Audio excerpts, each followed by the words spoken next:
What's going on, everybody? What is going on? It is Friday, November 17th, 2023. So you know what it means. Today is the live stream, the Friday live stream here on the Torian Rain Reloaded channel. Although I feel like I've been going live stream damn near every single day, damn near for a week.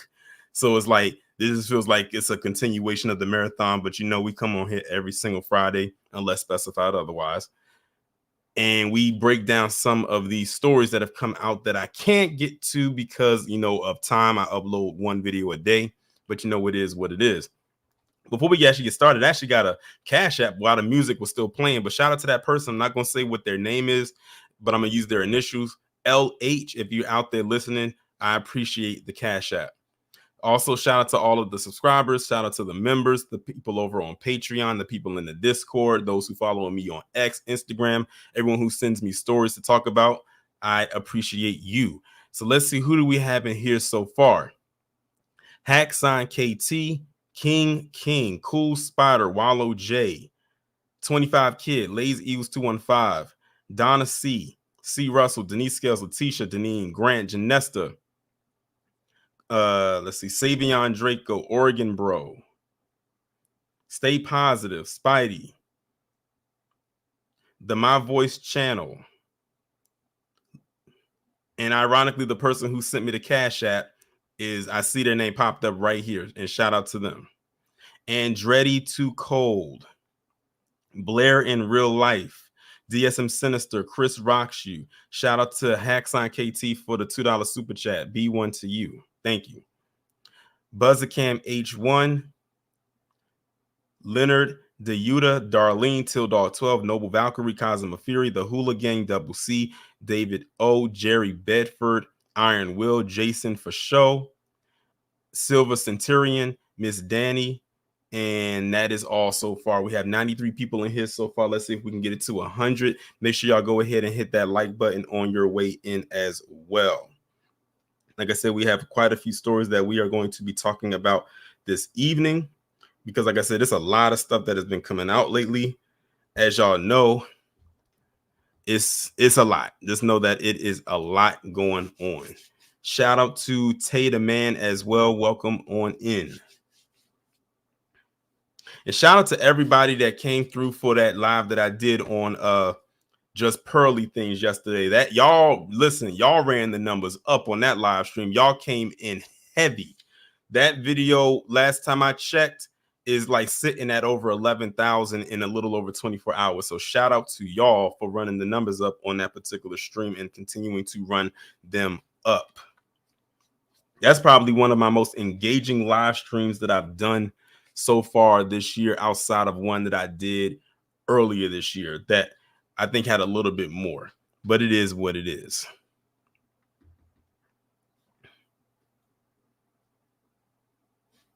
Let's see who else we got in here. Dwayne Williams, what's going on? Salute to you. But I hope everybody had a good day. I know that I did. It was a pretty relaxing day. It is what it is. I'm gonna go get this head of mine done tomorrow. This hair of mine done tomorrow. That's one reason why I don't got the screen on right now. But that's going to get taken care of tomorrow. And it's crazy because now that I think about it, I have like I think I have like one additional live stream that I'm going to probably do. Not tomorrow. I thought I was going to do it tomorrow, but I wasn't going to have the time. So it's going to get pushed to Sunday. B1 to you, Afro Elite. And shout out to Afro. Y'all, if y'all haven't subscribed to Afro Elite's channel, please do so. He is closing in on his goal of 10,000 subscribers. He's less than 1,000 away. Let's see if we can get that done before the end of the year. Let this man go into 2024 with that 10K. And another person just sent me another Cash App. Let's see who that was. I'm gonna say your initials, JG. Shout out to you for the super chat. I greatly appreciate that.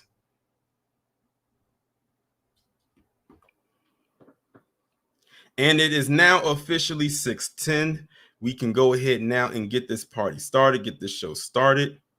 And you know what? It's been a while since I've done a video on not a video or done spoken on a topic that's positive, and I managed to come across one today that is indeed very positive in nature. So I'm gonna start off with that story first before we get into the nonsense. And with that being said, here we go. Shout out to Sha'Carri Richardson and Noah Lyles, two dominating forces in the track and field events as far as the Olympics goes, because as you know, they will definitely be going to Paris next year. But Sha'Carri and Noah have been both named as the 2023 USATF Athletes of the Year. Shout out to them. That is amazing. So I'm going to go ahead now and read this article and see what it says.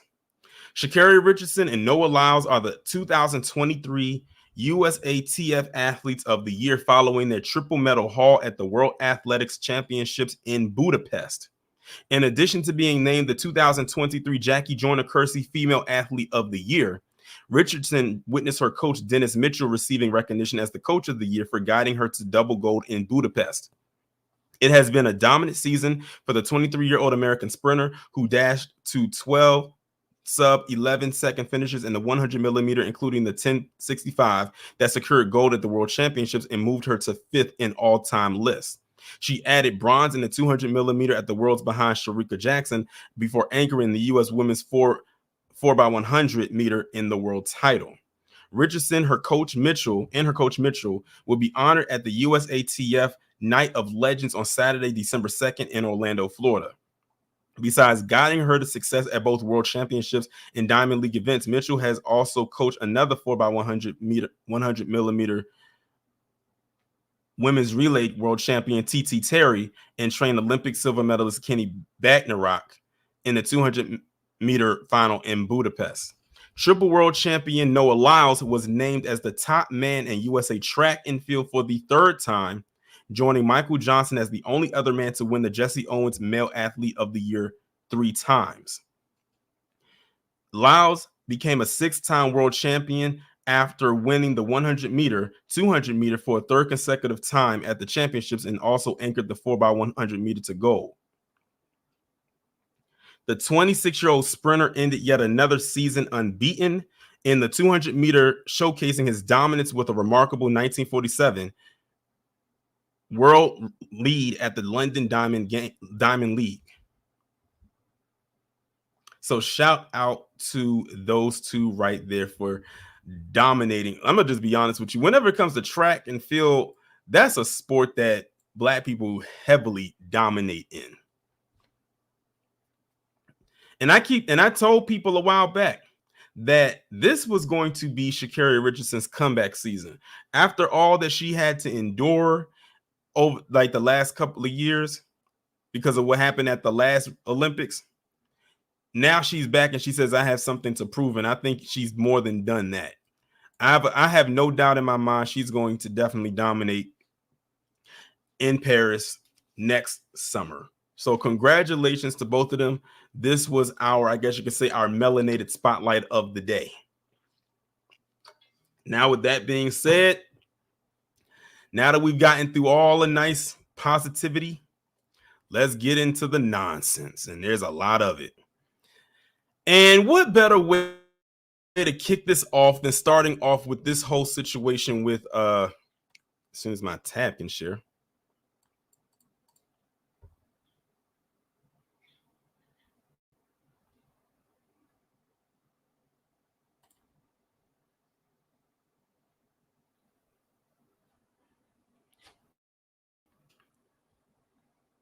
Hold on, y'all.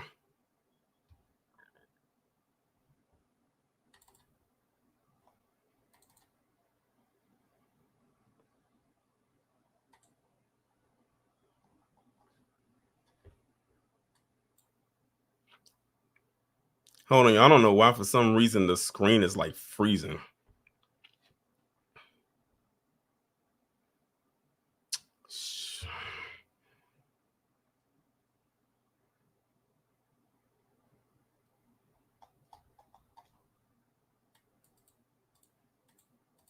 This is the one thing I hate when you have to go onto websites that requires you to have to turn the little blocker off, because when it has all those ads, it starts to glitch. And this Forbes website is a perfect example of it. I might have to go and find this story on another website if it's going to continue to do this.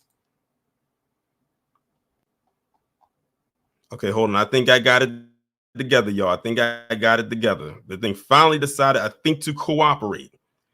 Okay, let's reset.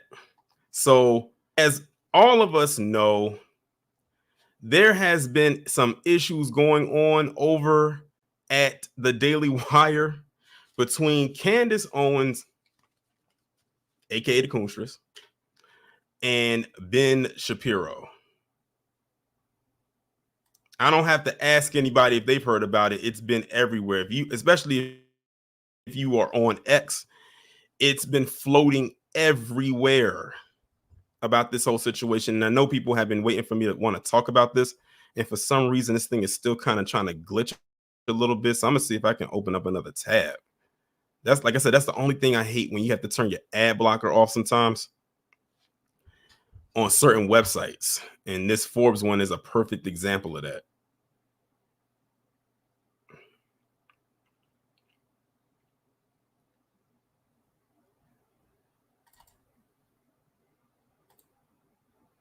Hold on, y'all. Let me see if I can find another website I can go to that'll work for me as it pertains to this, because it is like glitching badly.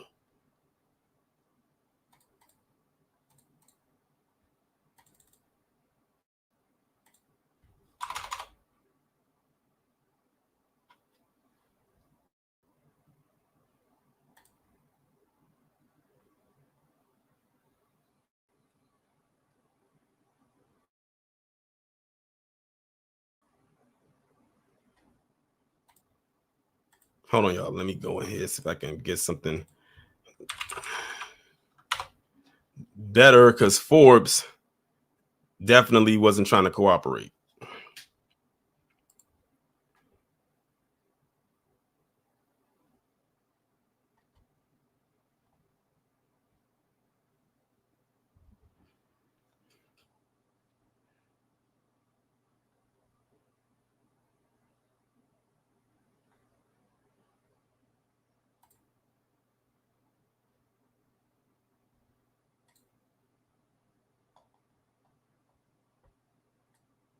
Okay, I'm gonna try to do this Daily Wire one.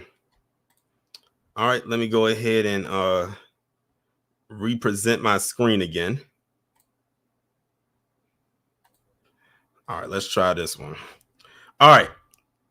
So I had to go to, unfortunately, I had to go to Rolling Stone because Forbes was acting crazy. It was causing my screen to glitch up.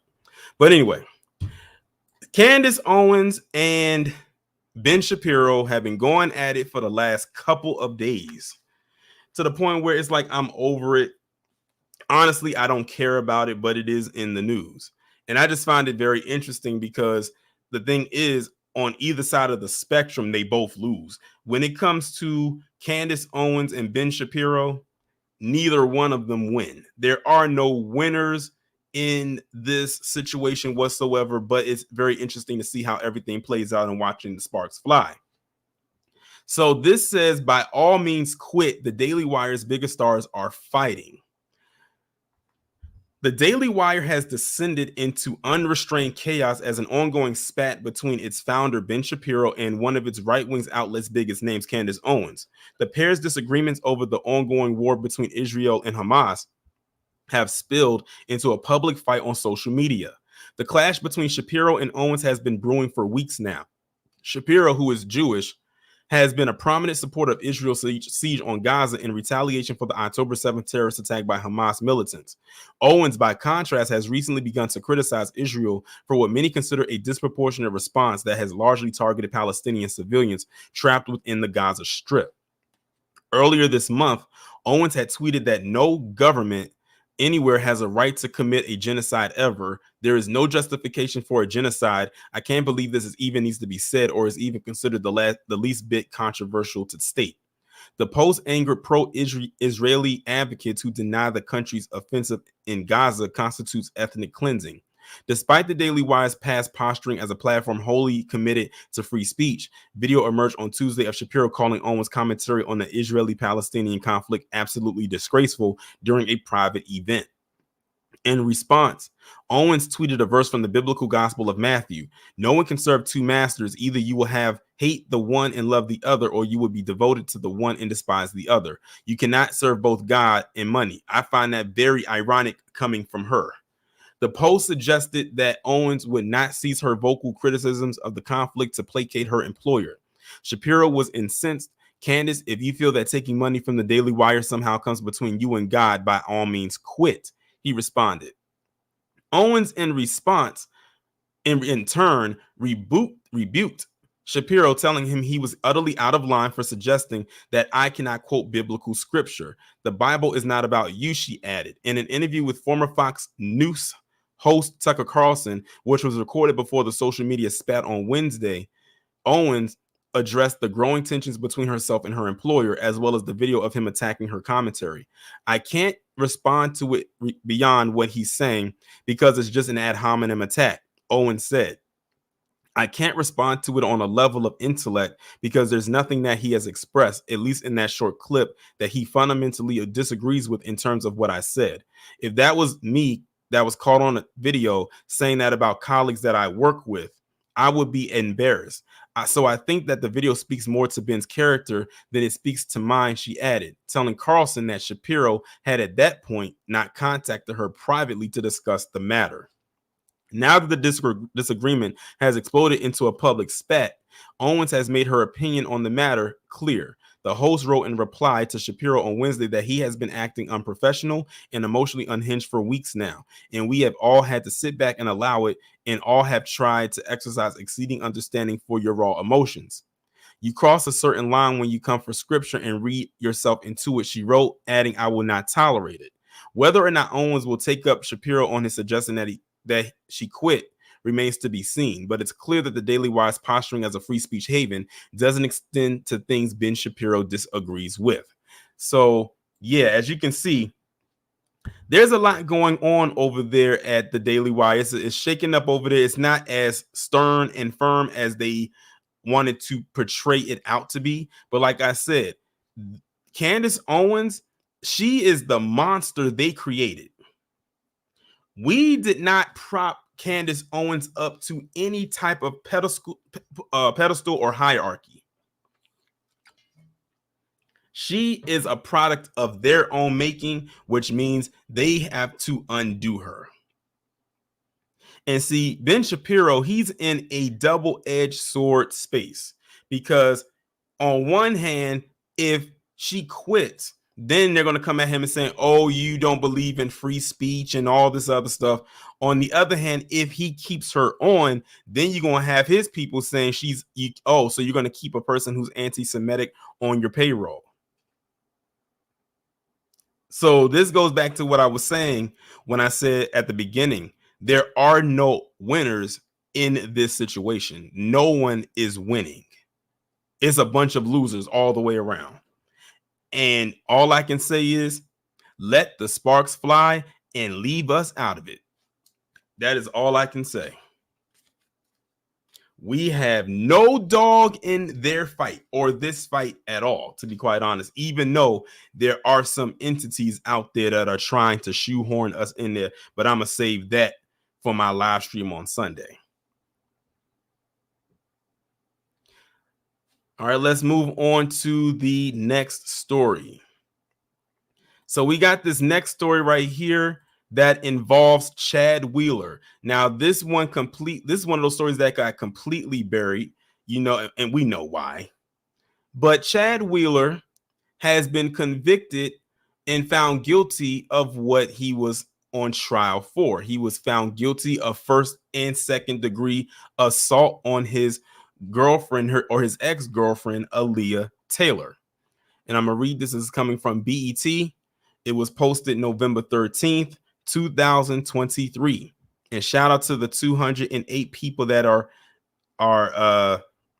in here right now. If you haven't hit the like button, please do so. The ex-girlfriend of former NFL player Chad Wheeler described his conviction for domestic abuse as freeing. Seattle station KING TV reports. On Thursday, Wheeler was found guilty of 2 counts of domestic violence stemming from a January 2021 incident with Aaliyah Taylor. He faces a minimum of 5 years in prison. Just 5 years. Even though he beat this woman so badly that he thought that she died. According to court records, Wheeler was accused of holding Taylor down to the ground and choking her twice until she lost consciousness. Taylor said when regained consciousness for the second time, Wheeler was shocked she was still alive. Reflecting on the gruesome encounter, Taylor believed that she was going to die. It took me a while to fully process it because it's been going on for so long. I'm finally feeling that freeing feeling like I don't have to feel so nervous, Taylor said. That night, he just decided to take his rage out. Responding to the altercation, law enforcement found Taylor covered in blood and her left arm was limp against her body and was told by the police that she had already died. Taylor expressed that she was afraid of the blowback after the news of the incident went public. I was like, okay, so this is out. And I'm like, okay, how do I want to handle this? Do I want to hide away and keep this under the rug? And then he gets away with it. And then other people are also hurt. Or do I want to just step up? Taylor said. On January 27th, Wheeler apologized to Taylor and her family on X, formerly Twitter. Events happened over the weekend that transpired from a manic episode. I am deeply sorry for the pain and suffering that I have caused Aaliyah and her family. I apologize profusely for the turmoil that I've caused to my family, teammates, fans, and those closest to me. The Seattle Seahawks, where Wheeler played offensive tackle, released him from the team the day after his arrest in 2021. In a statement, team officials said they were saddened by the details emerging around the case and strongly condemned this act of domestic violence and urged Wheeler to get the help that he needs. I think it's sometimes a bit difficult, especially when holding someone accountable, a person of power, someone popular like that in the NFL, holding them accountable can have a lot of pressures on you. So first and foremost, I won't say be present with how you feel. Taylor said, don't feel guilty or be too mindful of what other people's feelings are about the situation. Be present with yourself. Because of her traumatic experience, Taylor wants to help other survivors who have been victims of domestic violence. I just want to break the cycle. I come from a long line of women that have dealt with domestic violence, and I just feel like it needs to end.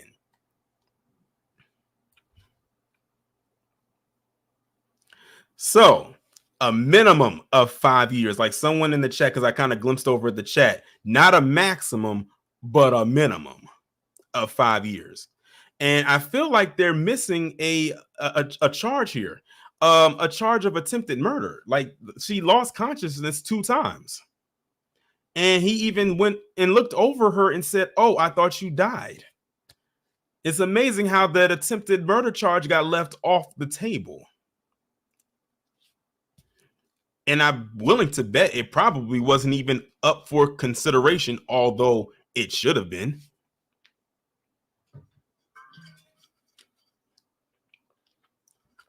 What was crazy, though, was when she did the interview. If y'all remember, she did an interview after this had happened, and her face was still kind of swollen a little bit.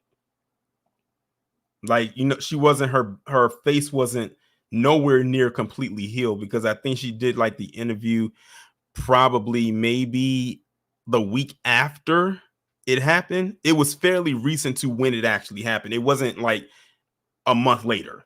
It was very close to when the actual incident happened. But I want y'all to just pay attention how they kept this story out of the media.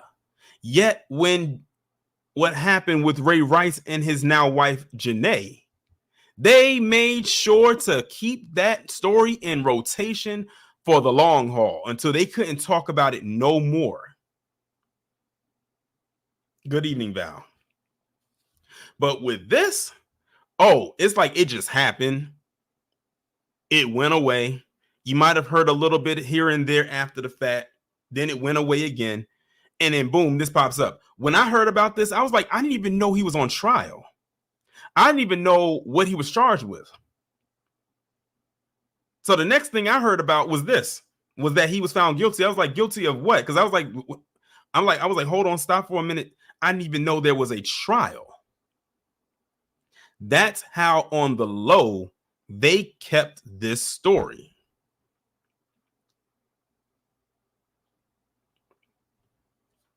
But of course, we know why they kept this story low key. What does Professor Black Truth always say? Genetic immunity from law.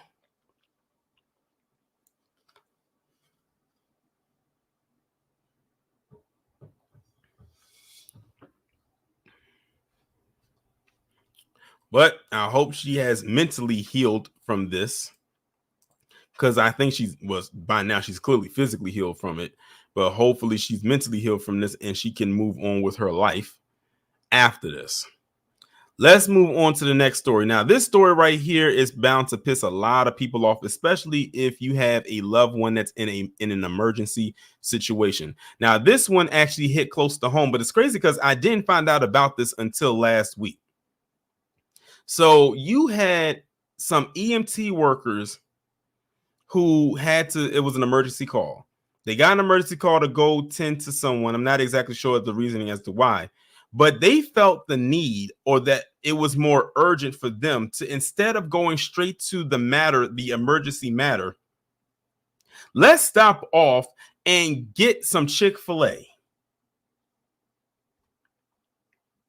Y'all heard that correctly.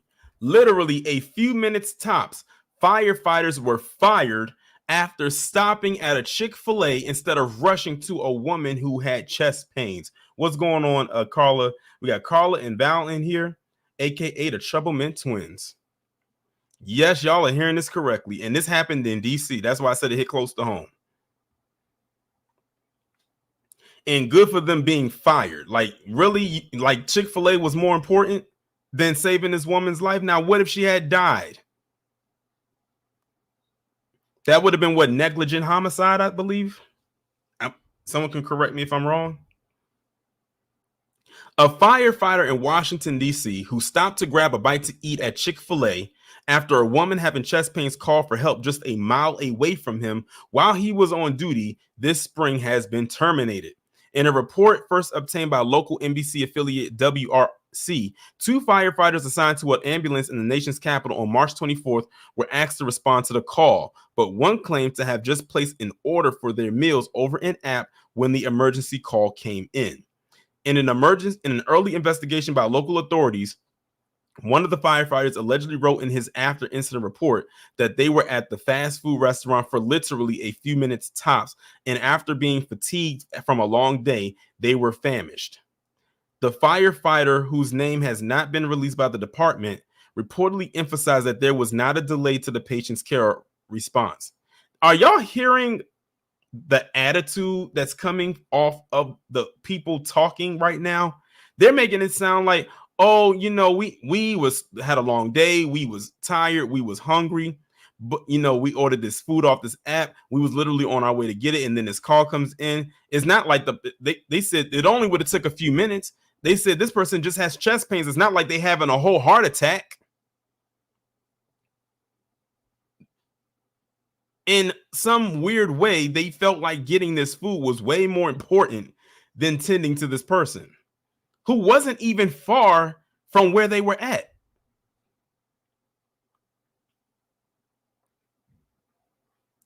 Vito Maggiolio, that sounds Italian, a spokesperson for DC Fire and Emergency Services, told Law and Crime by phone Thursday that the firefighter in question was terminated. Our official position is that the individual is no longer working for DC Fire and EMS. The public information officer said it was under investigation whether the gentleman is still working for the department. The answer is no. It was reported that the firefighter was dispatched in his ambulance because he was closer than a medic unit in the same vicinity. The other firefighter on duty with the Sense Fire individual has not been terminated while matters remain under review.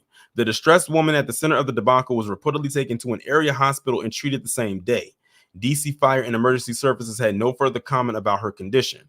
The department said this March that it had to put both of the crew members on no patient contact status after the incident, and that an investigation had only been started due to the department's response monitoring system capturing an anomaly in the firefighters' travel logs, WRC reported. All I can say is this: if this was one of my family members and I found out that they did that, being terminated from their job would have been the least of their worries.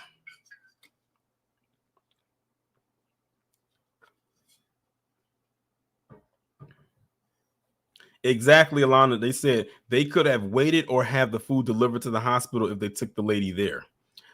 Listen, you know what they say about common sense. It isn't common. And by the way, to my knowledge, both of these firefighters were PC, in case people were wondering. Because notice they didn't tell they didn't say what the names were. They didn't identify them, even though this occurred back in the spring. And they're just now being terminated. Well, one of them is just now being terminated as of like 2 or 3 weeks ago.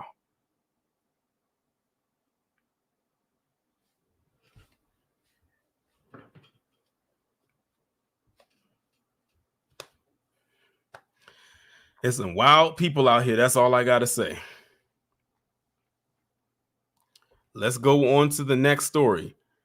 And speaking of, it's going to be a couple of corruption stories in here.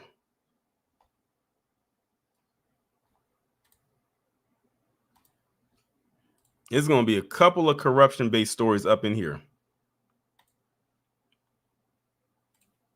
And the first one we're going to start with is Eric Adams, aka the quote-unquote Biden of Brooklyn. Listen, I told y'all, when I heard him say that, I already knew the people of New York were doomed. I knew they were doomed.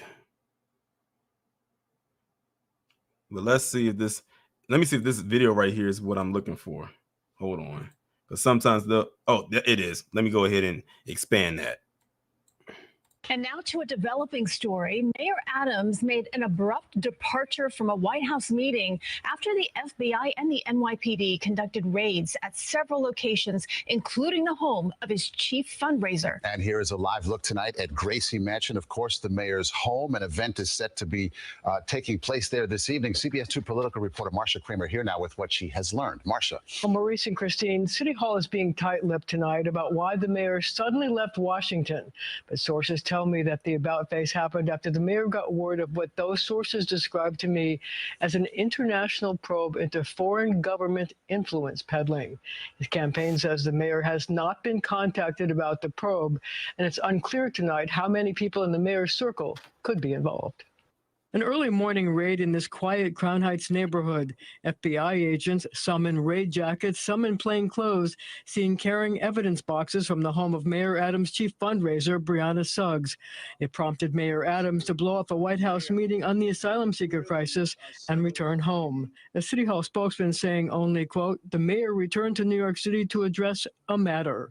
Sources tell CBS 2 the Crown Heights raid was one of multiple locations visited by cops and FBI agents as part of an international probe into what two sources describe as, quote, foreign government influence peddling. It was unclear just what that involved and how many people in Mayor Adams' circle were under scrutiny. One highly placed source told CBS 2 that the federal probe may consider a foreign country, Turkey, that Adams visited before taking office. The mayor's campaign counsel said, quote, Mayor Adams has not been contacted as part of this inquiry. He has always held the campaign to the highest standards. City Hall referred all calls to his campaign office because the first raid was at Suggs Crown Heights brownstone.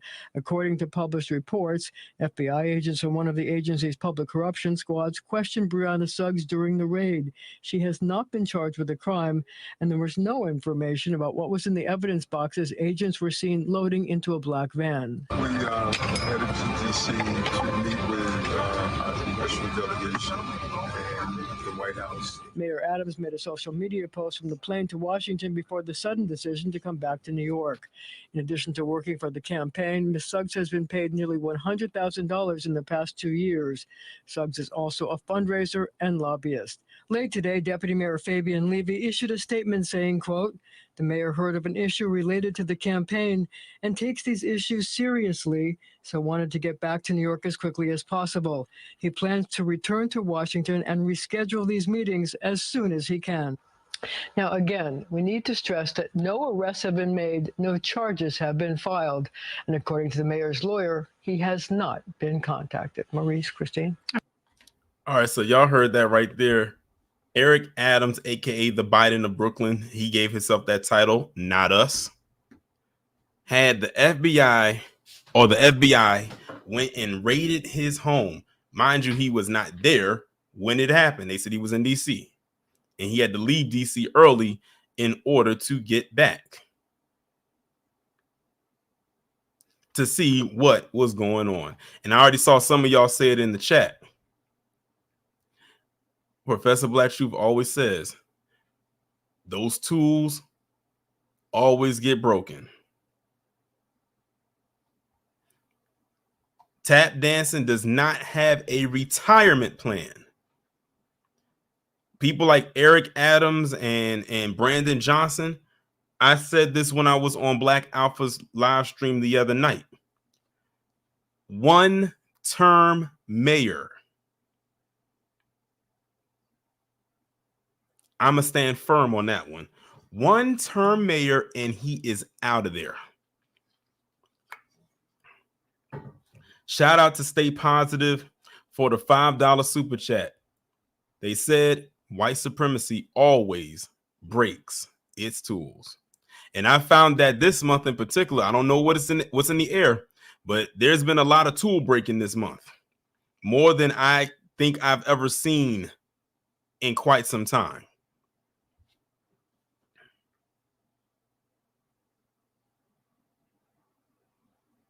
So I hope the people up in New York, I don't know what's going on up there, but hopefully the citizens, not the south of the Bordarians, can find a way to get him up out of there, because he is not doing, as far as being the mayor, he's not doing your city any good at all. This man literally took on more than he could, and he thought he was doing something. He was doing nothing but bringing more strife to the people that are already there. You know, it's an issue when the people who came over as immigrants years ago and did the process legally, when they're complaining about the south of the Bordarian and they have more connection with them than anybody else.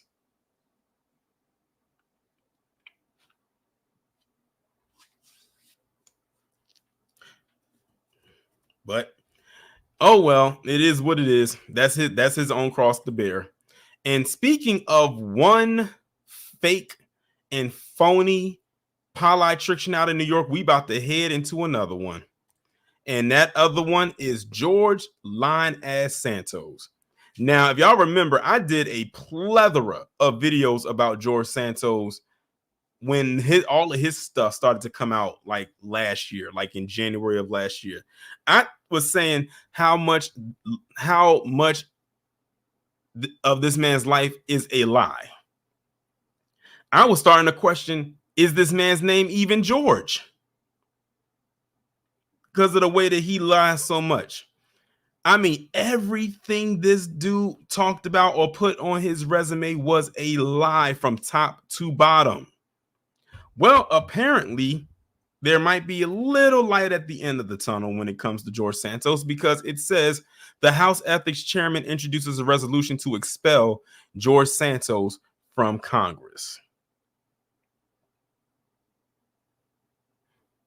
House Ethics Chairman Michael Guest, a Mississippi Republican, introduced a resolution Friday to expel GOP Representative George Santos of New York from Congress, one day after the Ethics Committee released a damning report on its investigation into Santos. Lawmakers are expected to address the resolution at the end of the month once they return from the Thanksgiving holiday. Santos has survived previous attempts to oust him from the House, but there is growing momentum for this latest effort. Following the ethics investigation, a number of Republicans who had previously not backed expulsion indicated that they would now vote in favor. expulsion is exceedingly rare and requires a 2/3 majority vote in the House to succeed. So far, 13 GOP lawmakers have come out in support of expelling Santos since the report it was released, and that number is expected to grow in the days ahead. In its report, the Ethics Committee said it uncovered additional uncharged and unlawful conduct by Santos that go beyond the criminal allegations already pending against him and would immediately refer the allegations to the Justice Department for further investigation. The committee concluded that Santos sought to fraudulently exploit every aspect of his House candidacy for his own personal financial profit. Now that I actually believe, like I said, this man's whole life is a lie. So when they putting the words fraudulent and liar and schemer and scammer next to George Santos' name, it really fits. Santos, who has only been in Congress since January, announced that he will not seek re-election following the release of the committee's report, though he remained defiant and denounced the investigation, calling it a biased report. Santos has also pleaded not guilty to 23 federal charges, including allegations of fraud related to the WUWU 19 unemployment benefits, misusing campaign funds, and lying about his personal finances on House disclosure reports. In early November, a Republican-led effort to expel Santos failed. A number of lawmakers had expressed concern over the prospect of expelling a member facing as yet unfinished legal battle and absent a criminal conviction. Ahead of the vote, Santos defended his right to the presumption of innocence. In May, the House voted to refer a Democrat-led resolution to expel Santos to the Ethics Committee. I think one of the craziest lies I heard or read about when it came to him, with the lies that he told, was the one when he was overseas. I think it was in Brazil or something like that. Like I said, this whole dude's life is one big fraudulent pipeline. I think that's the best way I can come up with. His whole life is one big fraudulent pipeline. It's like once you uncover one lie about whatever this dude said, there's like 10 more following right behind it that are just as huge as the one that's in front of your face.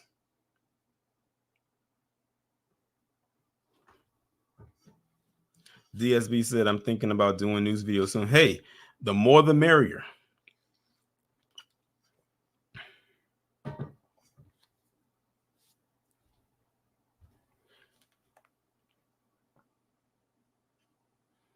Yeah, but I hope they get him up out of there. I don't know who they're going to replace him with, but when I first learned about them, I said, I'm not affiliated to any party, but if I was attached to that party, I would be very embarrassed to have this entity anywhere near the party. How much you want to bet somewhere down the line they probably going to end up doing some kind of a documentary about George Santos? I just have the feeling that someone's going to cash in on this. I mean, why wouldn't they? We live in a capitalist society. Money, money, money. I just have the biggest feeling they're going to capitalize on this, or they're going to have him get a book deal. I truly believe that's the direction they're probably going to head with him. That way they can keep this cycle going for as much as they possibly can.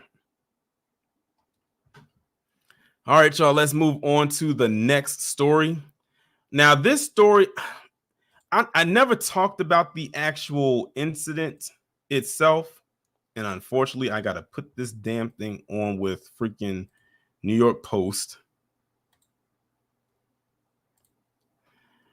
I never got a chance to talk.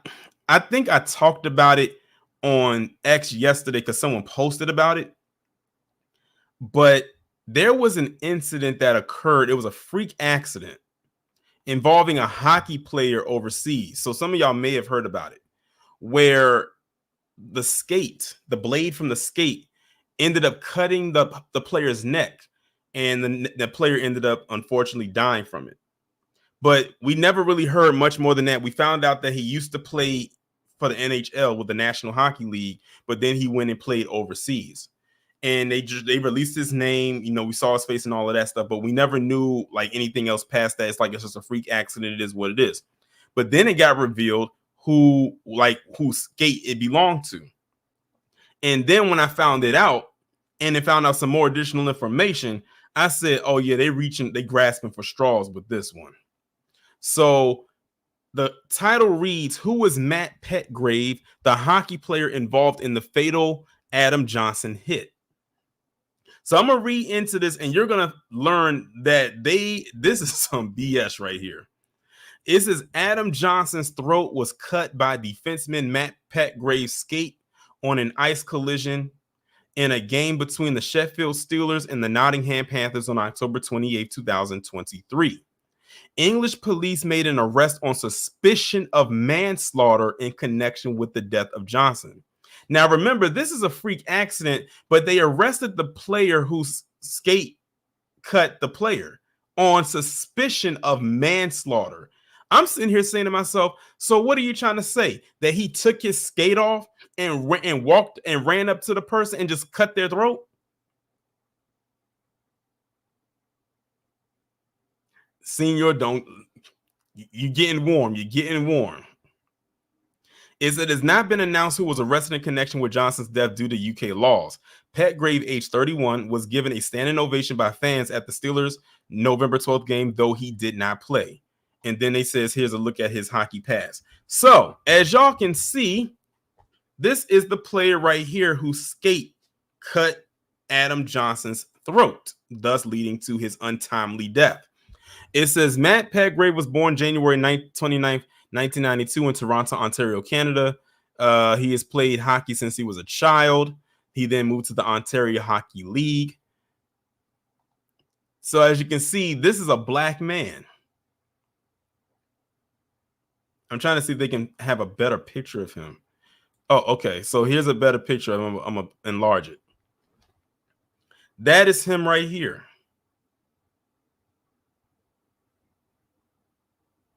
That's a picture of the player right there whose skate cut that other player's throat. Like, again, a freak accident, but they brought him up on manslaughter charges or arrested him on manslaughter charges. He's been released, though. I said, I don't think those charges are going to stick, but the fact that they brought him up on manslaughter charges for a freak accident, they try to make it seem like he did this with intention or some kind of intent.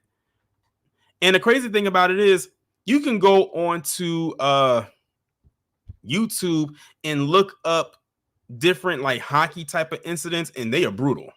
Hockey is probably one of the most aggressive sports out there because they actually allow you to fight. But I've seen some incidents where stuff like that has happened, like the cutting of the neck from the blade, people who have slid into the wall head first, causing them to get a concussion. Some of them damn near snap their neck. Some people, others have, died on the ice. People have gone through the glass. That's why the glass is so thick now, opposed to that fragile glass that they used to have where people can easily go through it. So many things.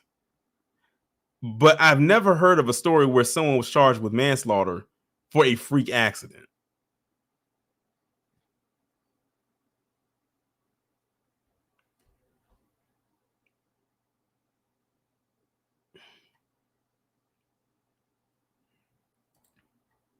But when I found out he was black, I said, well, there it is.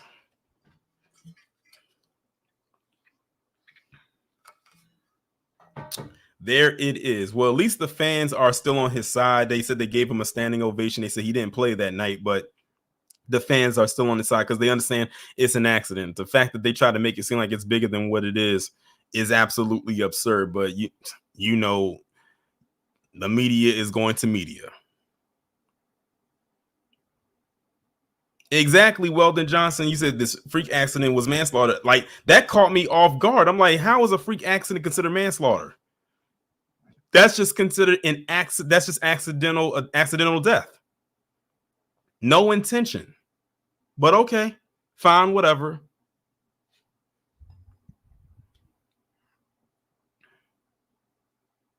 Now, someone was asking to play a video there. I don't think there's a video attached to it, but this right here is the image.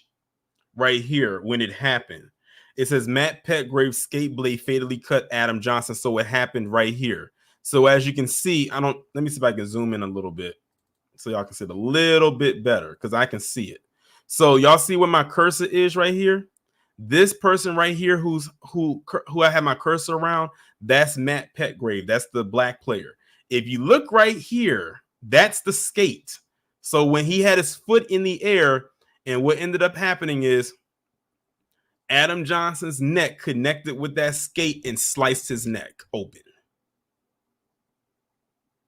No. There's no Deneen. There's not a video. This is just the image. This is like a screenshot from the camera, but there's no video. But this is where it happened at right here.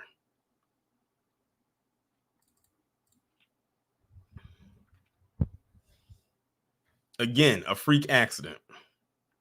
It was not intentional. So to try to hit him with some manslaughter charges, yeah, reaching.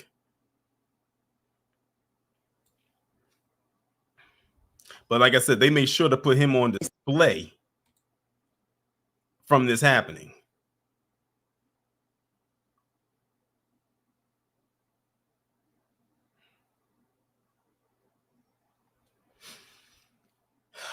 Now let's go ahead now and move on to the next story.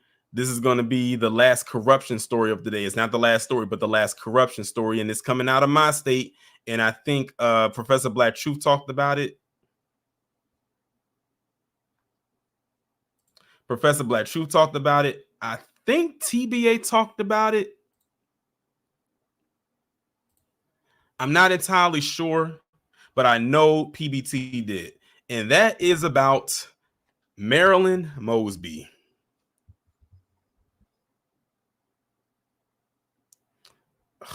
Now I'm gonna have to find another place to get this article from, because this website is talking about, oh, you got to be a subscriber.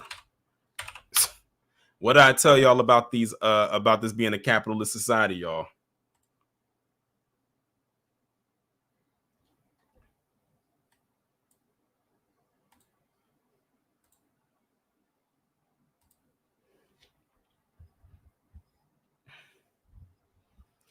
Let's see here. Let me see if I can play this video right here. How much time could Marilyn Mosby spend behind bars? Well, let's see if this video tells us. Former Baltimore City State's Attorney Marilyn Mosby won't be sentenced until the completion of her second federal trial, which we now know will begin in January. But just how much time is she looking at spending behind bars? We spoke with a local attorney and found out. It was just last week a federal jury found former Baltimore City State's Attorney Marilyn Mosby guilty of 2 counts of perjury. I'm blessed. Now she's set to be back in court January 18th, facing 2 counts of making false statements on mortgage applications related to the purchase of 2 vacation homes in Florida.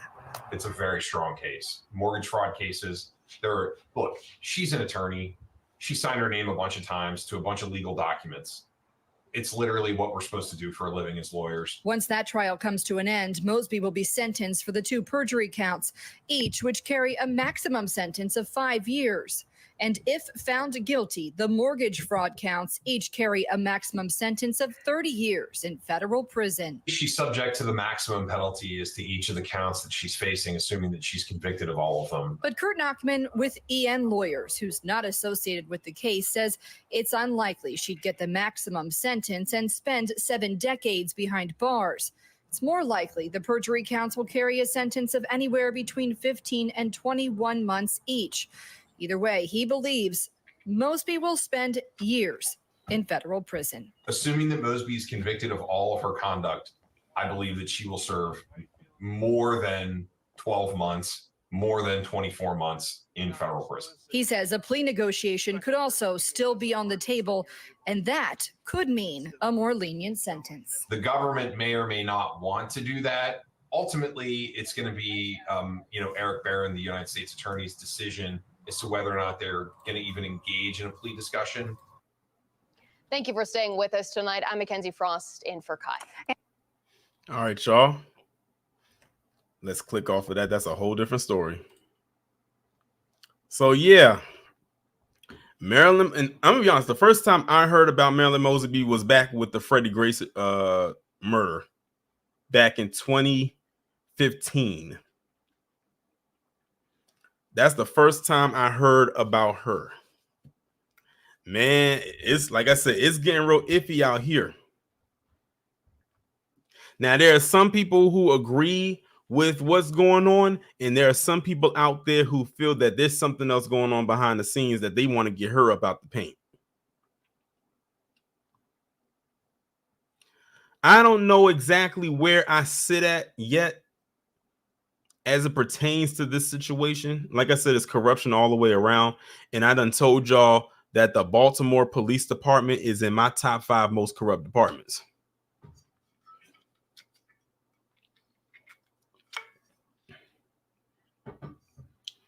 Me myself said they beat that boy bad. Yeah, man, listen.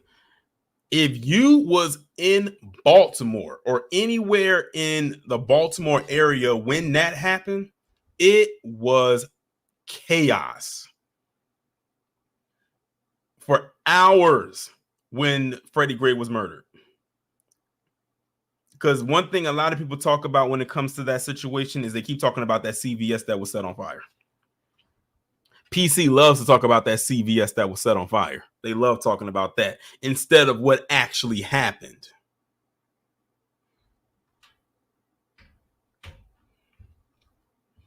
And one of the images that sticks out to my mind from that situation was when the kids, as soon as they got off the bus, they got some rocks and they started launching and catapulting them rocks at them cops, and the cops started throwing it back at them. I don't know if y'all remember that or not, but I definitely remember seeing that imagery. I mean, they just got off the bus from school, because that's when all of the stuff started to happen, was after the kids got out of school.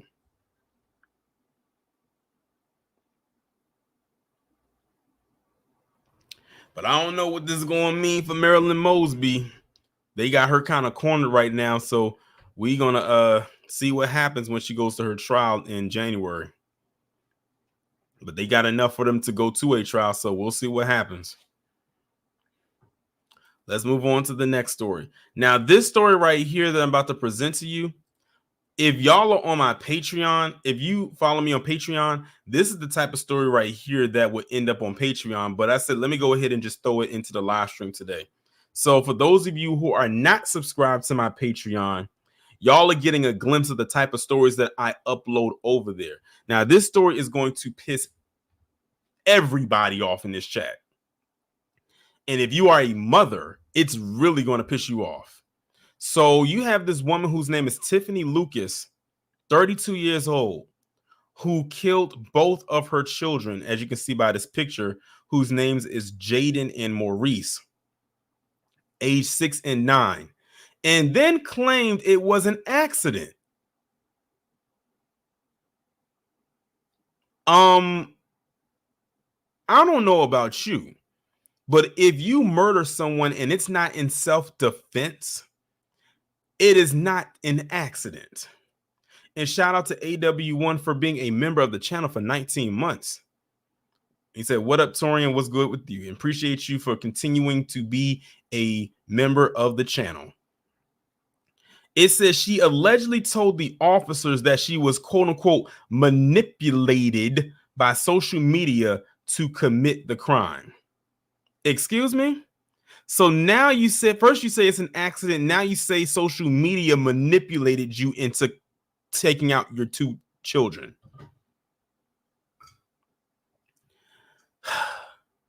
Janesta, I'm not going to answer that question because I'm going to let the article speak for itself. You'll see her picture. A Kentucky woman accused of fatally shooting her children allegedly said the killings were an accident and told officers that she had been manipulated by social media into committing the crime.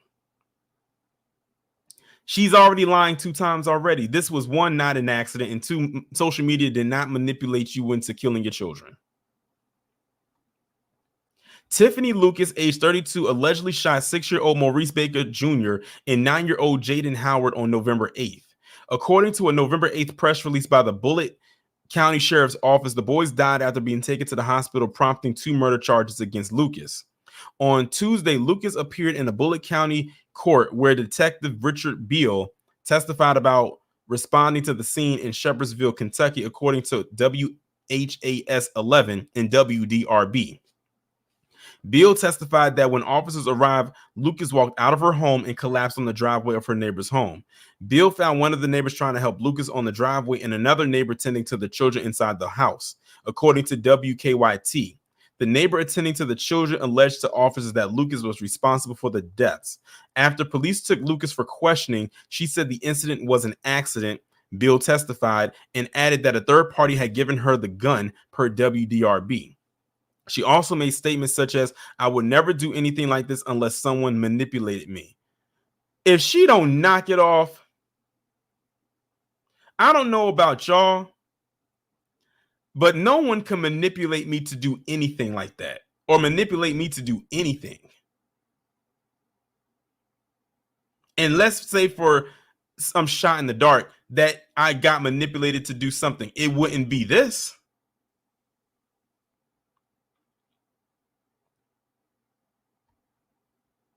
After police took Lucas for questioning, she's already read that part. Beal testified that Lucas said she was being manipulated by Facebook, the internet, and Wi-Fi. What? Wi-Fi? To those who wanted to see what she looked like, here she is.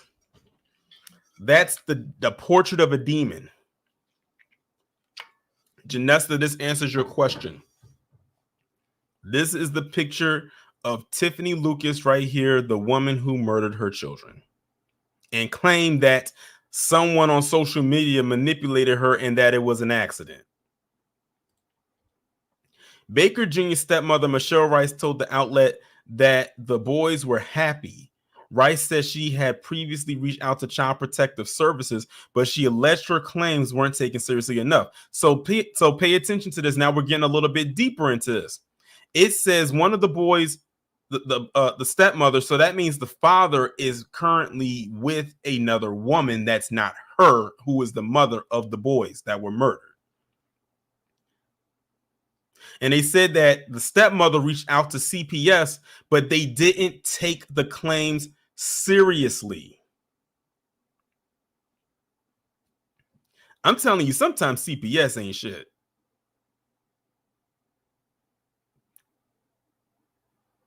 The Kentucky Cabinet for Health and Family Services tells People in an email statement that the agency is devastated by the deaths but could not comment on an ongoing case. The statement said the agency has not had any interactions with this family over the past year. So there you go. So CPS, usually when stuff like this happens and CPS doesn't take stuff seriously, quote unquote, I need them to be held responsible if anything bad happens to the kids.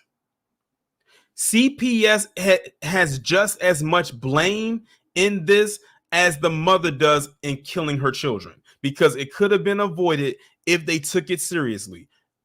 I don't know what kind of claims they have to hear to take something like this seriously, but it should have been taken seriously off of the first claim.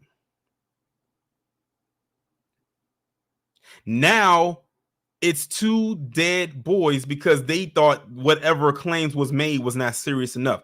Their blood is just as much on their hands as it is on their so-called mother.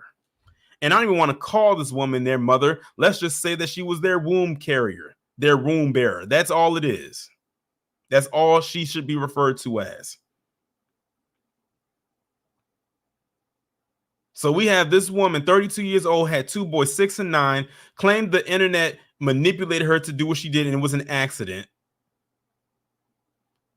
The stepmother of the boys calls out the CPS multiple times, and they basically do the equivalent of slamming the door in her face.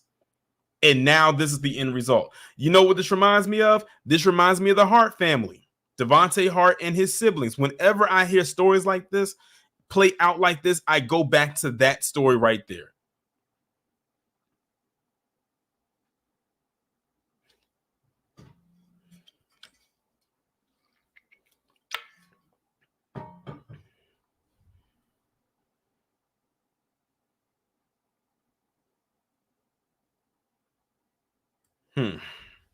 Well, hopefully they break her ass down like a fraction and get to the bottom of why she actually did it. Because I ain't buying that damn social media manipulated her to do nothing. She made the ultimate decision to do it.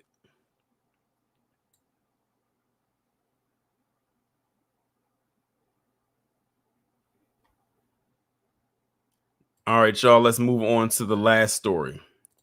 Now, this one's probably going to make a lot of people in Chicago feel great because apparently, it's getting cold.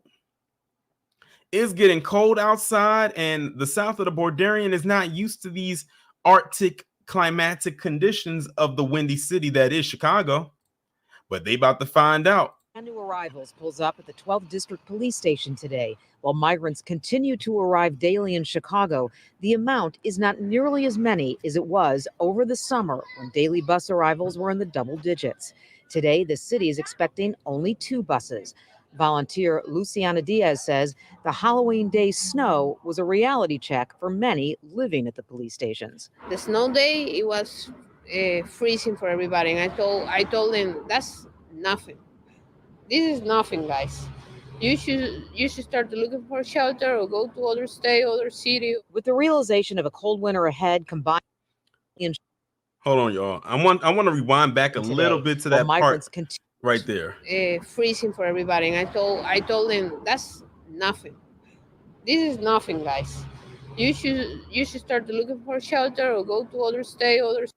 Did y'all hear what she just said? I didn't mean to stop because I like to let these run all the way through, but I thought that was very interesting what she just said. And what's going on, Tamika? She said, find another shelter or go to another state because these winter conditions that they're not used to is coming. But I want y'all to pay attention. She said, go to another state where it is warm. So when you think about warm states that are kind of warm, I'm not going to say they're completely warm, but they are better and not as cold. I think of California, Texas, definitely, and Florida.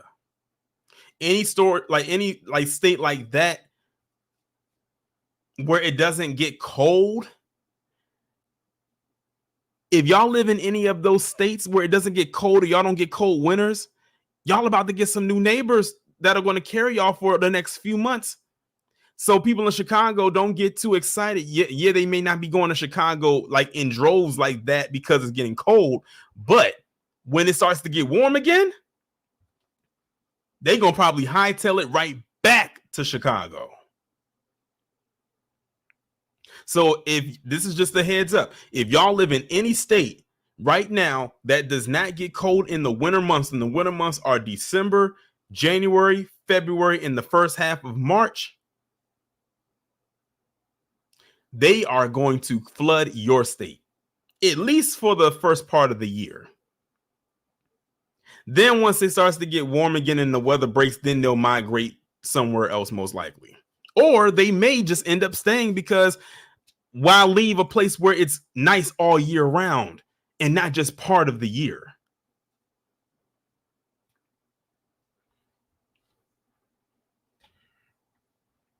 Or maybe, and this is the best idea, this is the best scenario here, maybe they can go back to their homeland where it's nice all year round. They ain't got to worry about no snow. The most they probably got to deal with is some rain.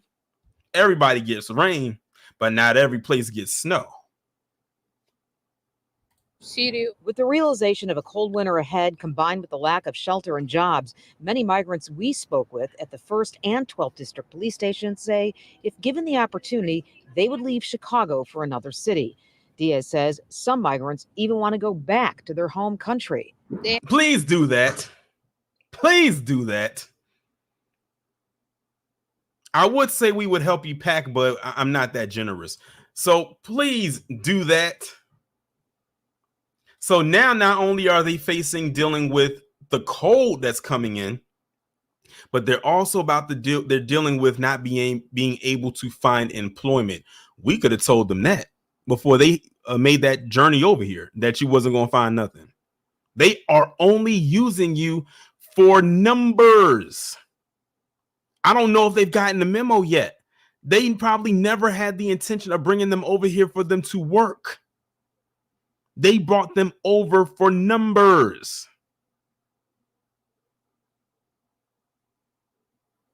But please go back. Let me rewind it back 10 seconds. 12 district police stations say if given the opportunity, they would leave Chicago for another city. Diaz says some migrants even want to go back to their home country. They have an American dream, for in my opinion, is a fake American dream. So they asking me a lot for if I know somebody who can buy a ticket flight for them to come back to Venezuela. Six-ward Alderman Will Hall, who traveled to the border a few weeks ago, says word is spreading on social media among migrants that Chicago may not be the best place to come. And border nonprofits say not as many people are asking to come to Chicago. So people are beginning to get informed that it's cold, the opportunities are scarce, and that unless you want to sleep on a concrete mattress, don't come. And that's what those who have come seeking asylum have said. Jorge Barrera has been living at a police station for 6 months. No tenemos el dinero. With no opportunity to work here, the 39-year-old says he would leave, but he doesn't have the money or luxury to pack up and go to warmer places like California, Texas, or Miami. Man, listen, I promise you, I said those 3 exact states. I promise you when I tell you I did not play this video through. This is my first time listening to it, just like the rest of you. I said California, Texas, and Florida. What did they just say? California, Texas, Florida. Because those are the 3 warmest states to be in when it's cold everywhere else, especially in the north.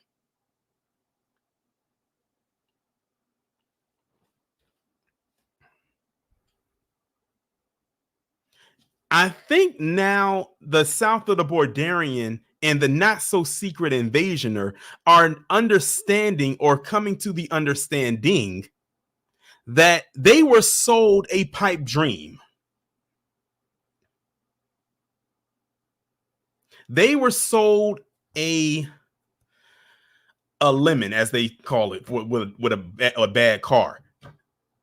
They were sold a scam, so to speak. But like I told them, we could have told them that. But man, I called that one right down the middle. I can't believe it. But that's crazy. They said this guy, he's been living in front of this police station for 6 months. 6 months he's been in front of that police station. Ain't been doing nothing all day, every day for 6 months except being there. And they said they can't find no job, no opportunities, none of that. We could have told them that.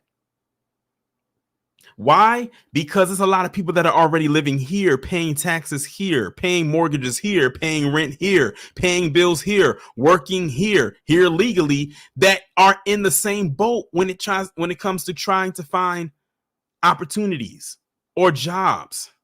So if the people that already are here legally or were born here can't find jobs or opportunities, what makes you think you coming from across the border and across the water and across state lines, border lines, country lines, in some cases continents, that you was going to get a job? Because they told you? They must not understand how our government works. They must not understand how these politicians really are. When Abbott and DeSantis sent the not so secret invasioners and the south of the Borderians from Texas and Florida up to New York and Chicago, it wasn't because of opportunity. It was to get back at the Biden administration and the sanctuary cities. You were nothing more than a pawn in their sick, twisted game of chess. That is it. That is all. If no one told you that before, you're hearing it from me.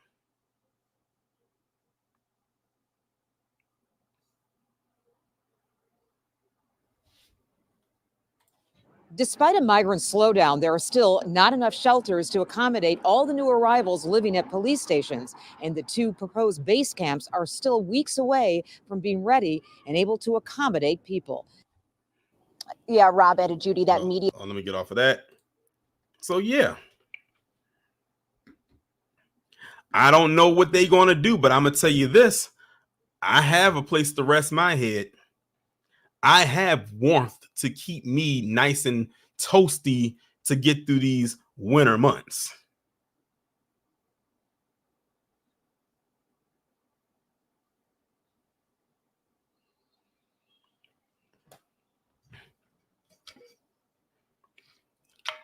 So I don't know what they're going to do, but they're going to have to try to figure out something. And yes, DSB, they came for the free handout and didn't get not one handout.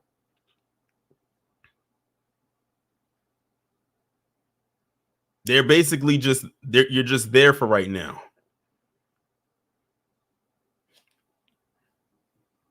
I don't know what they're going to do, but they better figure out something fast, quick, and in a hurry.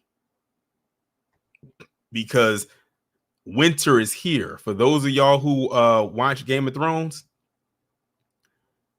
when they came over a couple months ago, we were saying winter is near. But here we are we literally are halfway through fall. Winter is here. And it's only the beginning. Like where I'm at right now, it was like 69 degrees a day. It felt like a spring day. But guess what? As the days and the weeks go forward, we going to get them below freezing days. We're going to have that thick frost on the car. We're going to have that black ice. We're going to have them snowstorms. And if we're unfortunate, we're going to get them blizzards. I don't think they're ready for that. Because like I said, they're not used to that.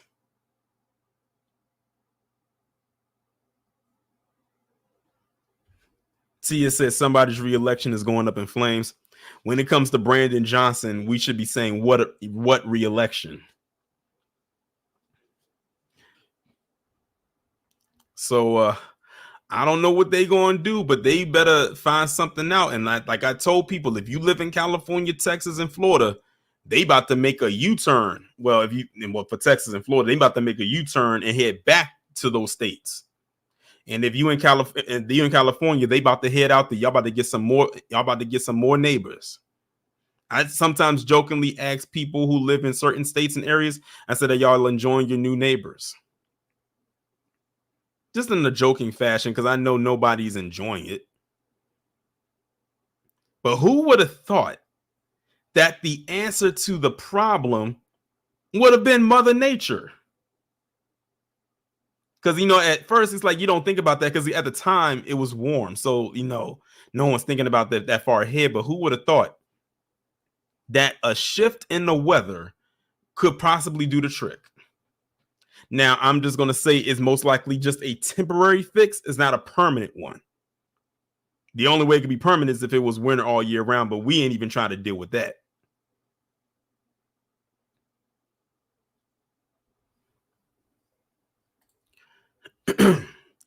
But anyway, y'all, that was the last story of the day.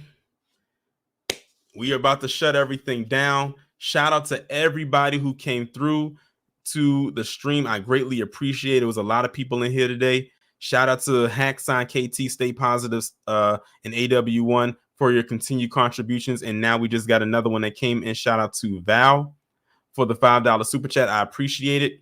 Shout out to the people who donated to me via Cash App. I appreciate that as well. Shout out to my patrons on Patreon. Shout out to the people in the Discord, the members on here, people who follow me on my various social media platforms. I knew if Val gave one, her twin was going to come back with one too. So shout out to Carla for the $5 super chat as well. We will be back on here tomorrow with the 11 a.m. Eastern time upload is going to be an Operation Protect the White Boy, White Woman edition video. Shout out to AW1 for the $5 super chat. He says, you're the man, Torin. I appreciate it. We'll be back on here tomorrow with the 11 a.m. Upload. Be sure to tune into that. I'll put the premiere window up when I shut this down.